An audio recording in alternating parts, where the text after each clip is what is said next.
নিস্তব্ধ সমুদ্রের বুক চিরে যখন হরমুজ প্রণালীর জলরাশি কোনো এক অজানা আশঙ্কায় কাঁপে, তার কম্পন কি তবে সরাসরি আছড়ে পড়ে বাংলার সাধারণ মানুষের রান্নাঘরে? ইরান আর বাংলাদেশের মধ্যকার ভ্রাতৃত্বের বন্ধন কি তবে শুধুই কূটনৈতিক মঞ্চের হাততালি, নাকি এই বন্ধুত্বের আড়ালে লুকিয়ে আছে কোনো এক নিঃশব্দ হাহাকার? আজ এক অদ্ভুত ধাঁধার সামনে দাঁড়িয়ে আমরা। একদিকে মধ্যপ্রাচ্যের বন্ধু দেশগুলোর সাথে আমাদের দহরম মহরম সম্পর্ক, অন্যদিকে দেশের বাজারে জ্বালানি তেলের দামে আগুনের লেলিহান শিখা। কেন এই বৈপরীত্য? উত্তরটা যতটা না আন্তর্জাতিক, তার চেয়েও বেশি রাজনৈতিক ব্যর্থতার এক চরম দলিল।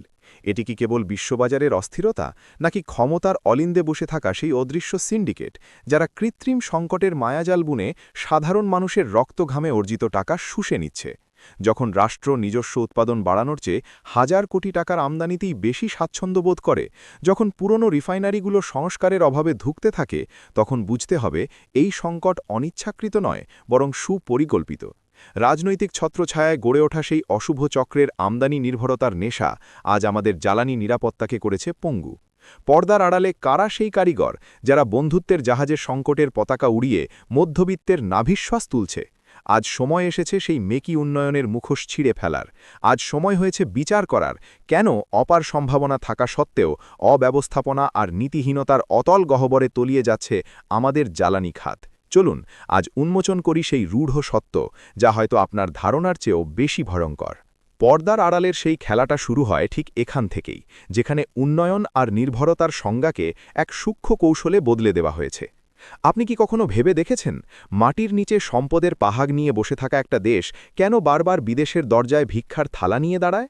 ইরান কিংবা হরমুজ প্রণালীর নিয়ন্ত্রক দেশগুলোর সাথে আমাদের সুসম্পর্ক তো আছেই, কিন্তু সেই সুবর্ণ সুযোগকে পায়ে ঠেলে আমরা কেন আমদানির এক অন্তহীন গোলকধাঁধায় নিজেদের বন্দী করলাম? এর উত্তর লুকিয়ে আছে সেই ভয়ঙ্কর আমদানি নির্ভরতার মধ্যে, যা এখন আমাদের অর্থনীতির গলায় ফাঁস হয়ে দাঁড়িয়েছে। যখন রাষ্ট্রকে নিজস্ব তেল গ্যাস উত্তোলনের স্বাবলম্বী করার কথা, তখন রহস্যজনকভাবে আমরা বেছে নিয়েছি শতভাগ পরনির্ভরশীলতার পথ। কেন নিজস্ব খনিগুলোর আধুনিকায়ন থমকে আছে? কেন বিশাল বাজেটের প্রজেক্টগুলো কেবল ফাইলের স্তূপেই আটকে আছে? কারণটা স্পষ্ট, নিজস্ব উৎপাদন বাড়লে যে সিন্ডিকেটের পকেট ভারী হবে না, আমদানির পেছনে লুকিয়ে থাকা বিশাল অঙ্কের কমিশন আর ডলারের খেলা যারা খেলছে, তাদের কাছে দেশের জ্বালানি নিরাপত্তা তুচ্ছ। নিজস্ব উৎপাদনকে সুপরিকল্পিতভাবে গলা টিপে হত্যা করা হয়েছে, যাতে বছর জুড়ে আমদানির নামে হাজার হাজার কোটি টাকা দেশের বাইরে পাচার করা যায়। এই সর্বনাশী পরিকল্পনার কারণেই আজ আন্তর্জাতিক বাজারে সামান্য ধুলো উঠলে আমাদের বাজারে ঝোড়ো হাওয়া বয়। বন্ধু রাষ্ট্রের সাথে সম্পর্কের উষ্ণতা এখানে এসে শীতল হয়ে যায়, কারণ আমাদের নীতি নির্ধারকরা দেশের মাটির চেয়ে বিদেশের বাজারের মুনাফাকেই বেশি আপন করে নিয়েছে। এই আমদানি প্রীতি কি কেবলই ভুল নিঃসিদ্ধান্ত, নাকি দেশি বিদেশি মহলের এক গভীর ষড়যন্ত্র? যেখানে সম্ভাবনা ছিল আকাশ ছোঁয়া, সেখানে কেন আজ আমাদের জ্বালানি ভাগ্য অন্যের হাতের পুতুল? নাটকের পরবর্তী অঙ্কটা সাজানো হয় এক অত্যন্ত পরিচিত অজুহাতের মোড়কে, যার নাম বিশ্ববাজারের অস্থিরতা। যখনই মধ্যপ্রাচ্যের আকাশে উত্তেজনার কালো মেঘ জমে, কিংবা হরমুজ প্রণালী দিয়ে পার হওয়া ট্যাঙ্কারগুলোর গতিপথ সামান্য বদল হয়, তখনই আমাদের দেশের নীতি নির্ধারকরা সেই সুদূর বিদেশের দোহাই পেড়ে এদেশের মানুষের নাভিশ্বাস তোলা শুরু করেন। কিন্তু সত্যটা কি সত্যিই ততটা সরল? ইরান কিংবা সৌদি আরবের সাথে আমাদের যে মজবুত রাজনৈতিক সেতু রয়েছে, সেই সেতু দিয়ে কি তবে কেবল আশ্বাসের জাহাজই আসে, সস্তা জ্বালানি নয়? আন্তর্জাতিক বাজারে দাম বাড়লে আমাদের এখানে হু হু করে বাড়ে, অথচ বিশ্ববাজারে দাম কমলে আমলাতান্ত্রিক জটিলতার দোহাই দিয়ে কেন দাম কমানো হয় না, এ এক অমীমাংসিত রহস্য।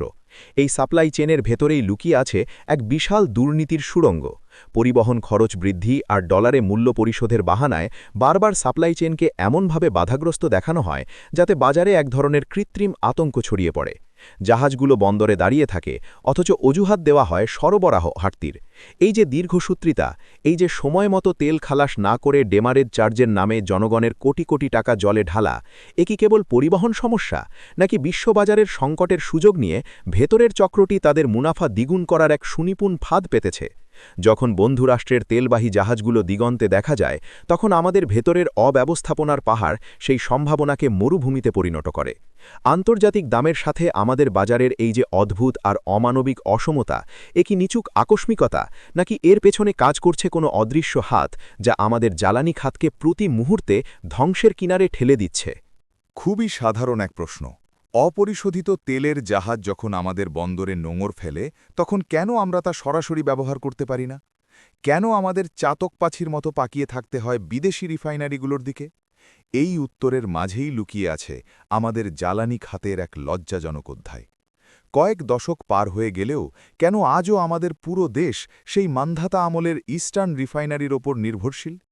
ইরান কিংবা মধ্যপ্রাচ্যের দেশগুলো আমাদের অপরিশোধিত তেল দিতে রাজি থাকলেও তা কাজে লাগানোর মতো সক্ষমতা আমরা অর্জন করিনি, নাকি করতে দেওয়া হয়নি? একবিংশ শতাব্দীতে দাঁড়িয়েও একটি আধুনিক রিফাইনারি ইউনিট স্থাপন করতে না পারা কি কেবলই সক্ষমতার অভাব, নাকি এর পেছনে কাজ করছে কোনো সুদূরপ্রসারী কমিশন বাণিজ্য? অপরিশোধিত তেলের চেয়ে পরিশোধিত তেল আমদানিতে মুনাফা বেশি, আর সেই মুনাফার ভাগবাটোয়ারা চলে পর্দার আড়ালে। রিফাইনারি নেই মানেই আমরা বিদেশের দয়ার ওপর নির্ভরশীল, আর এই নির্ভরশীলতাই সিন্ডিকেটের জন্য আশীর্বাদ। যখন বড় বড় মেগা প্রজেক্টের জোয়ারে দেশ ভাসছে, তখন দেশের প্রধান জ্বালানি শোধনাগারটি কেন জরাজীর্ণ অবস্থায় পড়ে ধুঁকছে? কেন দ্বিতীয় ইউনিটের পরিকল্পনা বছরের পর বছর লাল ফিতার দৌরাত্মে বন্দী? এই সীমাবদ্ধতা কোনো প্রাকৃতিক দুর্যোগ নয়, বরং এটি একটি সুপরিকল্পিত টেকনিক্যাল ব্যর্থতা। আমদানির সহজ পথ খোলা রেখে দেশকে স্বয়ংসম্পূর্ণ হওয়ার সুযোগ থেকে বঞ্চিত করা হয়েছে।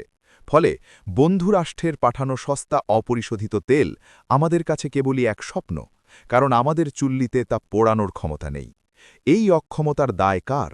কেন দশকের পর দশক ধরে আমাদের রিফাইনারি ক্ষমতাকে পঙ্গু করে রাখা হলো? এর জবাব কি কখনো মিলবে, নাকি এই আধারের গল্প আরও ঘনীভূত হবে?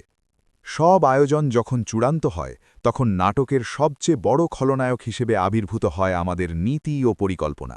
আপনি কি জানেন, যে রাষ্ট্রের জ্বালানি নিরাপত্তা যত মজবুত, তার সার্বভৌমত্ব ততটাই সুরক্ষিত? কিন্তু বাংলাদেশে আমরা দেখছি এক অদ্ভুত স্ববিরোধী খেলা। যখন বন্ধুরাষ্ট্র ইরানের সাথে দ্বিপাক্ষিক সম্পর্কের সুবর্ণ সুযোগগুলো আমাদের হাতের নাগালে, তখন আমাদের নীতি নির্ধারকরা কেন এক অন্ধ গলি বেছে নিলেন? এটি কি কেবলই পরিকল্পনার অভাব, নাকি পরিকল্পনা মাফিক ধ্বংসযজ্ঞ? দূরদর্শী জ্বালানি নীতি প্রণয়ন না করে বছরের পর বছর আমরা হেঁটেছি অ্যাডহক বা জোর তাড়ালির পথে। দীর্ঘমেয়াদী এলপিজি বা জ্বালানি অবকাঠামো গড়ে তোলার বদলে কেন বারবার কুইক রেন্টাল আর চড়া সুদের আমদানির পথে হাঁটা হলো? এই নড়বড়ে নীতিমালাই আজ আমাদের অর্থনীতির মেরুদণ্ড ভেঙে দিচ্ছে। যখন সংকটের আগাম সংকেত পাওয়া যায়, তখন যথাযথ মজুদ নিশ্চিত না করে কেন শেষ মুহূর্তে তড়িঘড়ি করে বাজার থেকে বেশি দামে তেল কেনার নাটক সাজানো হয়? এই অব্যবস্থাপনা কোনো সাধারণ ভুল নয়, এটি এক প্রাতিষ্ঠানিক পঙ্গুত্ব, যা সাধারণ মানুষের ঘাম ঝরানো পয়সাকে স্রেফ ধুলোয় মিশিয়ে দেয়। বন্ধুত্বের হাত বাড়িয়ে রাখা দেশগুলোর কাছ থেকে সুযোগ নেওয়ার মতো দক্ষ কূটনীতি কিংবা কারিগরি সক্ষমতা কোনোটিই আজ আমাদের হাতে নেই। নীতিমালার এই গোলকধাঁধায় দেশ আজ দিশেহারা, আর সাধারণ মানুষ ভাবছে, যাদের হাতে কলম তারা কি আদৌ আমাদের ভবিষ্যৎ লিখছেন, নাকি কোনো এক বিশেষ গোষ্ঠীর স্বার্থের দলিল স্বাক্ষর করছেন? এই পরিকল্পনাহীনতার অন্ধকার কি কখনো কাটবে, নাকি অব্যবস্থাপনার এই বিষবাষ্পেই আমাদের দম বন্ধ হয়ে আসবে? এবার আসা যাক সেই চরম সত্যের মুখোমুখি, যা ক্ষমতার অলিন্দে প্রতিধ্বনিত হয় কিন্তু সাধারণের কানে পৌঁছায় না। কেন সব সুযোগ থাকার পরও আমরা ব্যর্থ? কারণ এই সংকটের মূলে রয়েছে এক অভেদ্য রাজনৈতিক সিন্ডিকেট। এটি এমন এক অদৃশ্য শক্তি যারা বাজারের নিয়ম মানে না, যারা বন্ধু রাষ্ট্রের উদারতাকে থোড়াই কেয়ার করে। যখন হরমুজ প্রণালী দিয়ে জ্বালানির সরবরাহ স্বাভাবিক থাকে, তখনও কেন দেশে হাহাকার পড়ে? কারণ কৃত্রিম সংকট তৈরি করাই এই চক্রের প্রধান হাতিয়ার। ক্ষমতার ছত্রছায়ায় লালিত এই গুটি কয়েক ব্যবসায়ী গোষ্ঠীই ঠিক করে দেয় আপনার বাইকের তেলের দাম কত হবে, কিংবা কৃষকের সেচ পাম্প চলবে কিনা। এটি কেবল প্রাতিষ্ঠানিক দুর্বলতা নয়, এটি একটি সুসংগঠিত রাজনৈতিক ব্যর্থতা। সরকার কি সত্যিই পারে না এই সিন্ডিকেট ভাঙতে, নাকি ভাঙতে চায় না? যখন রক্ষকী ভক্ষকের ভূমিকায় অবতীর্ণ হয়, তখন আইনের শাসন কেবল কাগজে বাঘে পরিণত হয়। ইরান কিংবা মধ্যপ্রাচ্যের দেশগুলোর সাথে সম্পর্কের সোনালি ফসল কেন এদেশের সাধারণ মানুষের ঘরে ওঠে না? কারণ সেই ফসল মাঝপথেই লুটে নেয় এই সিন্ডিকেটের রাক্ষুসে হাত। তারা মজুতদারি করে, তারা আমদানি নিয়ন্ত্রণ করে, এবং তারা সরকারের নীতি নির্ধারণী টেবিলে বসে নিজেদের মুনাফার ছক আঁকে। জনগণের ট্যাক্সের টাকায় কেনা তেল যখন এই অশুভ চক্রের গুদামে পৌঁছে আর বাজারে হাহাকার বাড়ে, তখন বুঝতে হবে রাষ্ট্রের নিয়ন্ত্রণ আজ জনগণের হাতে নেই। এই রাজনৈতিক পঙ্গুত্বই আজ আমাদের জ্বালানি খাতের কফিনে শেষ পেরেক ঠুকে দিচ্ছে। বন্ধুত্বর দোহাই আর কূটনৈতিক হাসিমুখের আড়ালে এই যে লুটপাটের মহোৎসব, এর শেষ কোথায়? আমরা কি চিরকাল এই সিন্ডিকেটের দাস হয়ে থাকব, নাকি একদিন এই অন্ধকার ভেদ করে সত্যের সূর্য উঠবে? সূর্য ডুবছে, কিন্তু আমাদের সংশয়ের মেঘ কি কাটছে? ইরান আর হরমুজ প্রণালীর সেই নীল জলরাশি আজ আমাদের দিকে এক বিদ্রুপের হাসি ছুড়ে দিচ্ছে। বন্ধুত্বের হাত বাড়িয়ে রাখা দেশগুলোর সদিচ্ছা থাকলেও আমাদের ভেতরের এই পচন ধরা সিস্টেম সেই সহযোগিতাকে সাধারণ মানুষের দোরগোড়ায় পৌঁছতে দিচ্ছে না। আমরা আজ এক অদ্ভুত সন্ধিক্ষণে দাঁড়িয়ে, যেখানে একদিকে রয়েছে অফুরন্ত সম্ভাবনা আর অন্যদিকে রাজনৈতিক ব্যর্থতা ও সিন্ডিকেটের নিকড়। এই সংকট কোনো দৈব দুর্বিপাক নয়, বরং এটি আমাদের নিজস্ব নীতিহীনতার ফসল। আমরা যদি আজ রুখে না দাঁড়াই, যদি নিজস্ব উৎপাদন আর রিফাইনারি আধুনিকায়নে সোচ্চার না হই, তবে এই আমদানি নির্ভরতার বিষ দাঁত আমাদের অর্থনীতিকে কুড়ে কুড়ে খাবে। প্রশ্নটা কেবল তেলের দামের নয়, প্রশ্নটা আমাদের সার্বভৌমত্বের।